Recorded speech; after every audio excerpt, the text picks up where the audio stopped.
Good afternoon. Sorry for the late start.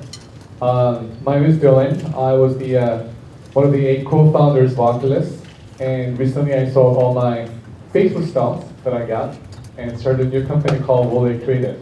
Our company actually works on AI, artificial intelligence, and VR together to create VR content. Today I'm going to share some insights about the virtual reality. I'm going to be showing you how the graphics change over time, how it evolve over time, where the hardware has not changed so much. So the user experience that we have been getting hasn't been changed a lot. So I'm going to start with a sentence. New hardware revolutionized content. And content is what's driving the hardware sales. And I'm going to give you a quick overview of how the computer graphics changed over time. So, quite a few decades ago, we started computer graphics 2D, pixels and scrolling sprites. So, in 1977, let's look at how the computer was structured and how console systems were structured in 1977. And just remember the picture. So, we had a computer monitor and we had a keyboard, and there's a motherboard inside. Right? And in 1977, for the consoles, we had a TV set, we had a set-top box, and a joystick. So this era, we had computer graphics with pixels, like this. This was the computer game called Space Invader. It was published for Atari 2600. It's a very, very long time ago. Maybe it's older than some of you here. In 1980, we had an Apple II computer. We had a game called Ultima. Some of you may have remembered this game. It was a very, very famous game. But at the time, most of the games were moving either side to the side or top to the bottom because it was rolling sprites. In 1982 was a big year, actually, for the consumer market, because this is the very first time that we actually saw a lot of adoption of computer video game consoles at home. And it was a Japanese company, the name is Nintendo. They have the Nintendo Entertainment System, which was a huge success. And this was actually very well known for this game called Super Mario. And at the time, this was also 2D sprites. And we actually moved into the 3D texture polygon graphics. And if you look at the 1993, there was a game called Doom. Now, this wasn't really full 3D. We called them 2.5D because we were not able to shoot up and down. If you remember this game, when you actually fire at monsters that are appearing above, it just hits it. You don't have to aim it. The reason I posted this Doom game is it was created by a gentleman named John Carmack. And John Carmack is currently the CTO of Oculus. So just to promote how great he is. And 1994 was another big year because this is the first time that Sony has entered into the console battle. And this is the very first system that actually fully utilized the 3D polygon graphics for the home entertainment system. At the time, Sega had a console system called Sega Saturn, but Saturn wasn't really fully 3D. It was more of a 2D oriented, but somewhat 3D enabled machine. But Sony actually went ahead and actually had a separate graphics processor to actually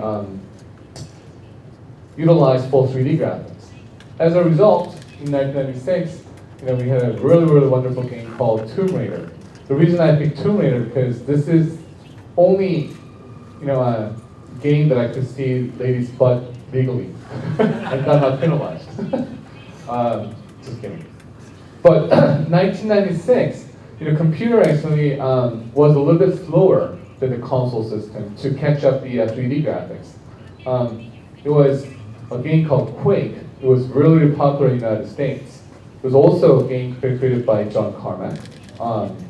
This time was the very first time we were able to shoot up and down. Some of you may play, some of the Korean shooters like Special Force or Sudden Attack. You may have heard of it. Actually, John Carmack was the father of this first-person shooting genre. So the reason the computer was able to draw full 3D polygon graphs at the time because of the introduction of GPU, graphic processing unit. Some of you may or may not remember, but there's a company called 3DFX, and they had a great graphic chipset called the Voodoo. Later on, this computer got bankrupt and then got acquired by NVIDIA. So some of you probably have NVIDIA chipset in your computer. So then, after 19 years, this is 2000, now it's 2016, but it's 20 years. But let me show you how the computer graphics changed until now. Can you play the video, please? Do you see them? All the monsters you created.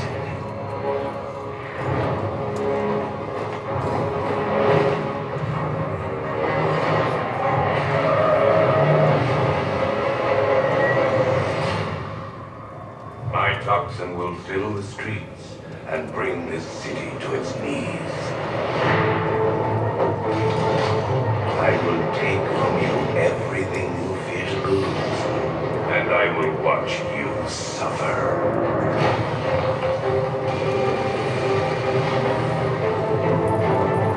Scared yet?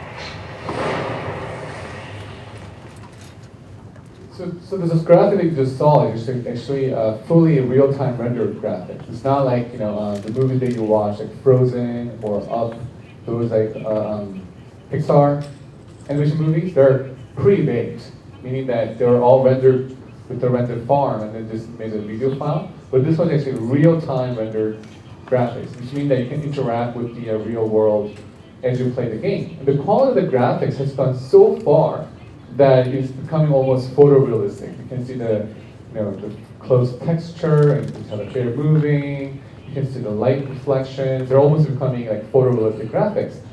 But then, what about the hardware, right? Remember I showed you in 1977, right? The photo of the 1977, how the computer was composed of, and how the console system was composed of, right?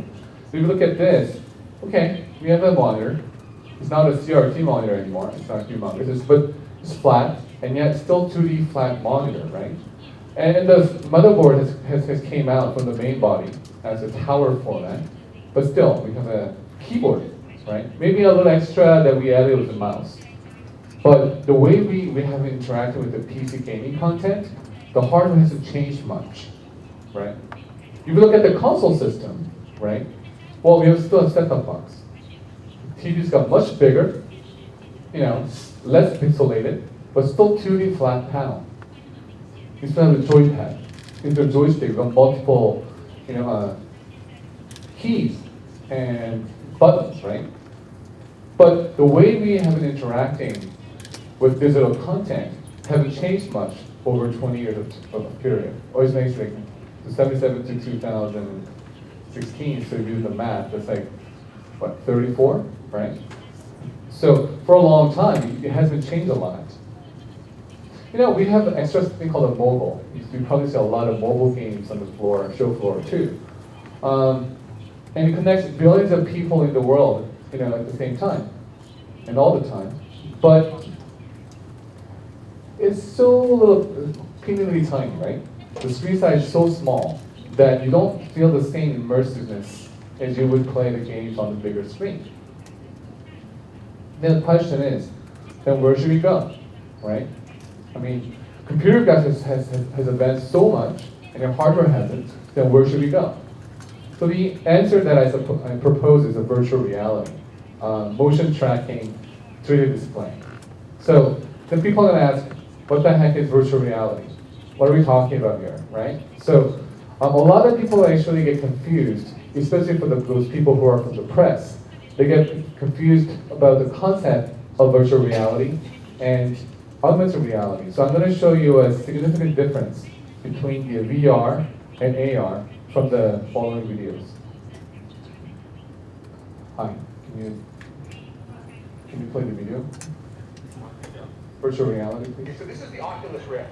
What Oculus Rift? The Oculus Rift, this started as a small... What is going on? Get that... Whoa! Get that adjusted. Holy mackerel. Okay, so look. Look to As your you right. can see, Look to he's your right. actually teleported into Alright, now medieval look behind you. time. Don't move your body. It's snowing outside for him, and also he's actually in the medieval castle, so to speak. So he's moving his head, so the view is changing according to his Small motion. project that you guys are working on. They wanted to make $250,000. So actually, he feels like he's actually in a different time zone and a different place. So concept of time and space is completely different than the augmented reality.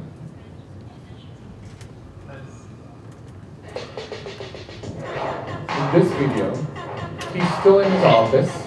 There's no change of the place, and the time zone still remains the same, right? The word augmented means extended or expanded. So the information that you see on the screen has been projected in front of your display, but you haven't been teleported to the new place or new time zone. So do you get it? So the significant difference between the AR and VR is that VR actually lets you teleport it into a new space, new time zone, in a new place, whereas AR doesn't. So when we're talking about virtual reality, like how do we create virtual reality experience? And often this is what we want to see. Can we have somebody playing video, please? Captain's personal log. I'm entering the ship's holodeck where images of reality can be created by our computer. Highly useful in crew training. Highly enjoyable when used for games and recreation. We would love to see that, right? We enter the room, and we are just seeing a new place and new time with a new time zone. But this is not really scalable in terms of business. Imagine, like I'm married, I have 2 kids, and if I have a small apartment and I try to tell my wife that I want to have one room dedicated for my VR experience, that is filled with the projectors and screens, I think she's going to kill me. Right? It's going to cost a lot of money to make this possible. And also, you need to have actual real estate properties to do this, right? When you live in a condo, high-rise condo, when you're running around, person below you will come and kill you too, right? So this is what we get in reality.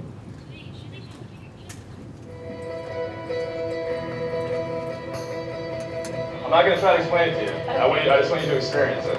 Put that on. Oh, wow. Oh, snap. Holy Look up. moly.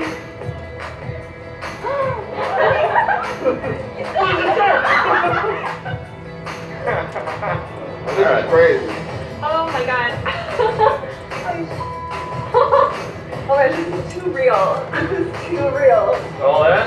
Powered by the Galaxy Note 4. Can you cut the video? What? Seriously? That's crazy. Shut up. Thanks. I can't drive it, so. To the next slide, please. Okay, so only way that we can actually get scale that makes sense for in terms of business scalability. This is the only way to make virtual reality to happen. You gotta wear something, and we just call them a VR HMD. Stands for head-mounted display. You have to wear something over your head. Some people say, hey, you know what? That doesn't look so sexy. Especially, when I travel around the world. Back in Oculus time, I went to GDC, E3, CES, and showing this device to thousands of people. Girls really hate them. You know why? Because actually erase their pretty makeup. Like one time I was looking at this one couple. The guy was so excited. He tried this thing. Like her boyfriend was like, "Oh, you gotta see this, baby. This is so awesome. This is a complete new experience." And he's like, "No. You can go ahead. I don't want to try." It's like, "No. You gotta come and see." He's like, "No. It's like, "What's wrong? My hair's gonna be messy, and it's gonna erase my makeup." The girls don't like to see them in the public. But I believe that the form factor of the headset will change over time. It's going to become lighter, it's going to become smaller, it's going to be sexier. But for time being, this is what we get. But why virtual reality then, right? Because it delivers 2 new user experiences. feeling of presence and sense of immersiveness. You know, in virtual reality, you can be anywhere. Open your mouth and shot. Such a. I am not going to make you. Oh man! Since it doesn't feel like you can reach out and touch the post. You bet your bottom dollar you can. And I can't get over the leaves moving. Oh, I can't believe it. It's really beautiful. Yeah. You know, she's actually over 90 years old, and she tried the virtual reality for the first time. This is actually a Tuscany demo that Oculus created. This is a scene where she gets to travel around the Mediterranean scene sort of style house. But as an old lady, you know, she is not able to travel around the world because of her health condition. But now because of the virtual reality, she can be anywhere from home. Here's the drop. Oh my God! She's riding a roller coaster. Oh God!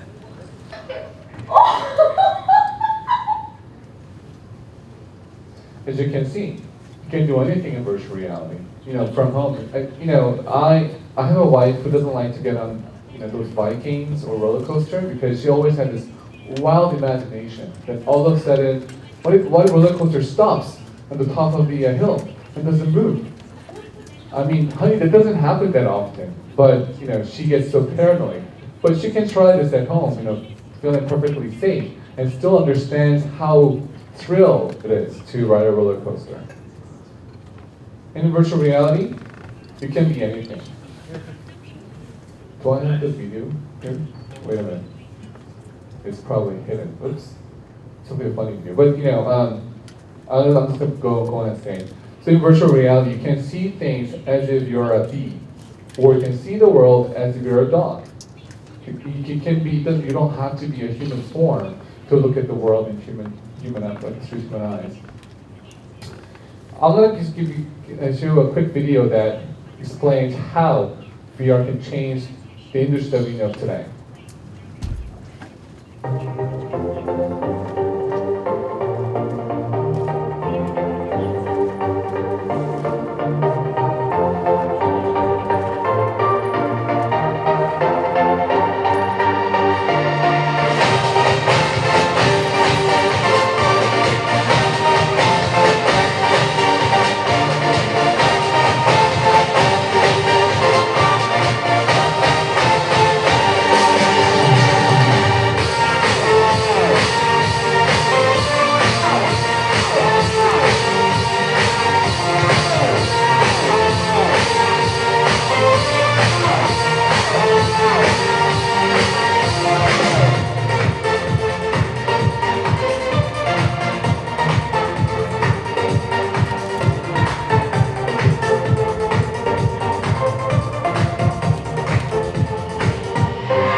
The video only covers 8 things, but there are many, many ways to actually change the things because of the virtual reality. I'm going to give you like over quick examples. For example, when you want to travel around the world, right? You need to have 3 major conditions.